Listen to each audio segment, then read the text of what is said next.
না এ খাই খাই না আর আইব না, এদিকে সবাই মিলে খাবো।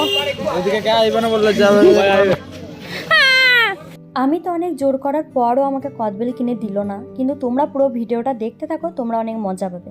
চলো তাহলে ভিডিওটা শুরু করি। আবারও একটি নতুন ব্লগে তোমাদের স্বাগত। আশা করি তোমরা অনেক অনেক অনেক ভালো আছো। আমিও তোমাদের দোয়া বা আশীর্বাদে অনেক ভালো আছি। আজকে আমরা চলে গেছিলাম সৌতা মেলা।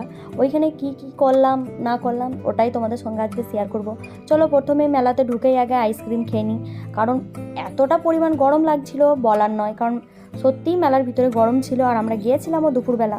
তারপরে চলে গেলাম আমরা কুল খেতে।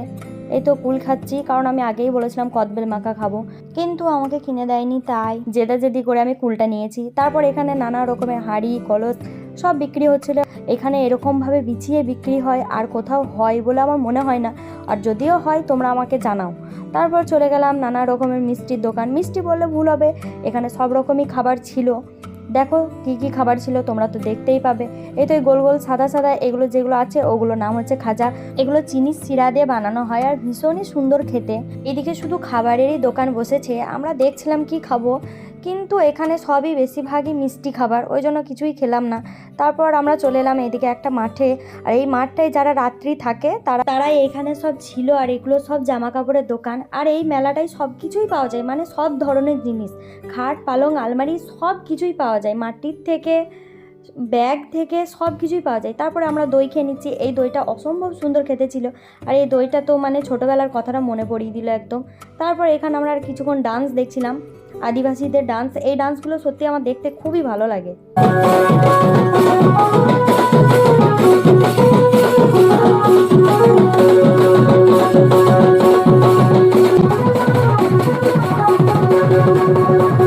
তারপর চলে গেলাম আমরা ব্যাগ দেখতে, আর বাড়ি থেকে আমি বলেই এসেছিলাম আমার বরকে যে কিছু নেবো না, কিন্তু মন তো আর মানে না না।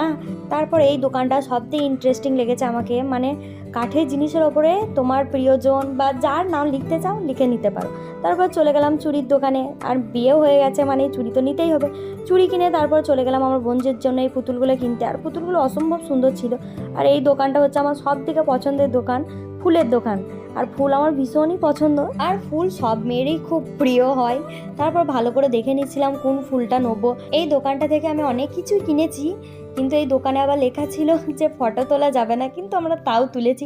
আমরা বাঙালি, আমাদেরকে যেটা মানা করা হবে আমরা সেটা বেশি বেশি করে করবো। তারপর চলে গেলাম একটা বটির দোকানে, এখান থেকে একটা বটি কিনে নিলাম। শুধু নিজেদের জিনিস কিনলে হবে, শাশুড়ি মায়ের দিকটাও তো একটু ভাবতে হবে, তাই না? তারপর চলে গেলাম আমরা পিঠা খেতে। এই তো আমি প্রথমেই পাটিসাপটা নিয়েছিলাম। পাটিসাপটাই বলে তো এটা ঠিকঠাক আমি জানি না। তারপর নিয়েছিলাম ভাপা পিঠে, আর গরম গরম পিঠা খেতে অসম্ভব সুন্দর লাগছিল, কি আর বলবো। তারপর মেলায় গেছি, আর ঘুগনি না খেলে হয়। ঘুগনির দোকানে চলে গেলাম। তারপর আবার গরম গরম বেগুনি ভাজছিল, সেখানেও আমাদের হানা, এখান থেকেও বেগুনি খেয়ে নিলাম। তারপর পাঁশকুড়ার চপ ভাজা দেখিয়েও দিলাম, আর আমরা খেয়েও নিচ্ছি। এবার আমরা বের হয়ে যাব, কিন্তু মেলার ভিড়টা শুধু দেখো, আমরা বের হতে পারছিলাম না।